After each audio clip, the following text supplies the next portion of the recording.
জোরে এত আসতে হলে হাবিল কাবিল প্রশ্ন করে হাওয়া আদমকে, হাবিল কাবিল প্রশ্ন করে হাওয়া আদমকে, তোমরা মোদের বাপ মা তোমাদের মা বাপকে। হাবিল কাবিল প্রশ্ন করে হাওয়া আদমকে, তোমরা মোদের বাপ মা তোমাদের মা বাপকে। বলো গো মোদের বলো কি তাদের নাম ছিল, বলো গো মোদের বলো কি তাদের নাম ছিল। মোদের দাদা দাদি নানা নানি আছে কোথায়, প্রশ্ন শুনে আদম হাওয়া হলো অবাক গো। হাবিল কাবিলকে তারা কি দেবে জবাব গো।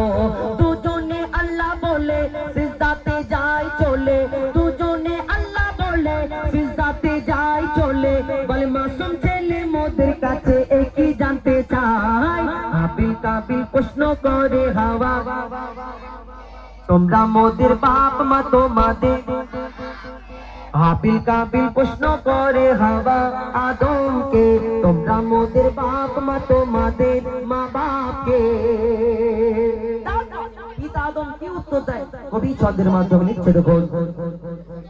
ওই বলছে আদম শোন তোরা শোন, মানব জাতির মাঝে সৃষ্টি আমি প্রথম। মোর পাখিরার ঘাড়ে খোদা হাওয়াকে গড়ে, আর গন্ধন পেলাম দুনিয়ায় এলাম জান্নাত ছেড়ে।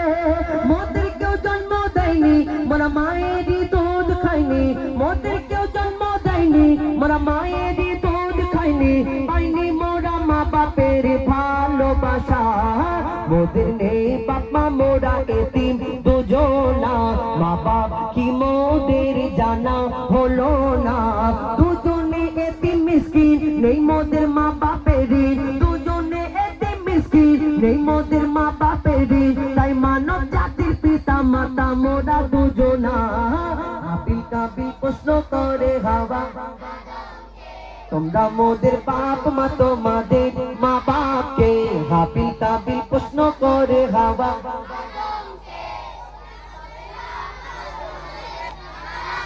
হাবিল কাবিল প্রশ্ন করে হাওয়া আদমকে, তোমরা মোদের বাপ মা তোমাদের মা বাপকে। এই আবার ঘটনা কি শুরু হয়, আল্লাহ পাক রব্বুল আলামিন যখন আদম আলাইহিস সালামকে সৃষ্টি করলেন সেই সময় আবার কি ঘটনা হয় দেখুন। এই দুনিয়াতে যখন আল্লাহ ফেরেশতাদের ডেকে বললেন যে তোমরা দুনিয়ার জমিনে যাও আর সেই দুনিয়া থেকে একটু মাটি নিয়ে আসো, আমি একটা আদম সৃষ্টি করব, এটা আমার আল্লাহ, আমি আমার মনের বাসনা। ফেরেশতারা এই কথাটা শুনে সেদিন বাধা দিল, আল্লাহ আমরা তোমার যা ইবাদত করি এতে তুমি সন্তুষ্ট না, খুশি না? আল্লাহ বলল আমি যা জানি তোমরা তা জানো না। তো সেই দিন ওই ফেরেশতারা আবার বলল, আল্লাহ আমাদের এই যে আদম জাত, আমাদের যে এই দুনিয়াটা, এই দুনিয়া সৃষ্টি হওয়ার আগে আল্লাহ একটা, আমাদের সৃষ্টি হওয়ার আগে আল্লাহ একটা জিন জাতের জিনেদের দুনিয়া সৃষ্টি করেছিলেন। কিন্তু সেই জিন জাতটা আল্লাহর কোনো নাফরমানি করলো, আল্লাহ বলল জিন জাতটাকে ধ্বংস করে দাও, ধ্বংস করে দিল। তো ফেরেশতারা বলল যে আল্লাহ তুমি তো এর আগে একটা জিন জাত সৃষ্টি করলে, তোমার ইবাদত করলো না, ধ্বংস করে দিলে, আবার বলছো আদম সৃষ্টি করবে, সে কেমন হবে না হবে? আল্লাহ সেদিন বলে আমি যা জানি তোমরা তা জানো না। তারপর কি হয় কবি ছন্দের মাধ্যমে লিখছে দেখুন। ওমর আল্লাহ যখন বলে গড়ব আদম, ফেরেশতারা শুনে বাধা দিয়েছে তখন। বলে ওগো আল্লাহ পাক তুমি গড়েছো জিনজাত, উৎপাত করে তারা করে না ইবাদত। কি হবে গড়ে আদম সে কি আর মোদের মতন, কি হবে গড়ে আদম সে কি আর মোদের মতন। কি জানি দেখতে কেমন তার রূপ চেহারা, খোদা বলে আমি জানি তোমরা জানো না। আদম সৃষ্টি করা আমার আসল বাসনা, আমি যে গর্ব আদম সে মাখলুকে সর্বোত্তম, আমি যে গর্ব আদম সে মাখলুকে সর্বোত্তম।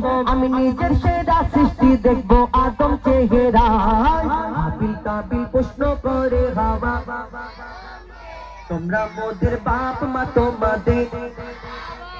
হাবিল কাবিল প্রশ্ন করে হাওয়া, তোমরা মোদের বাপ মা তোমাদের মা বাপকে।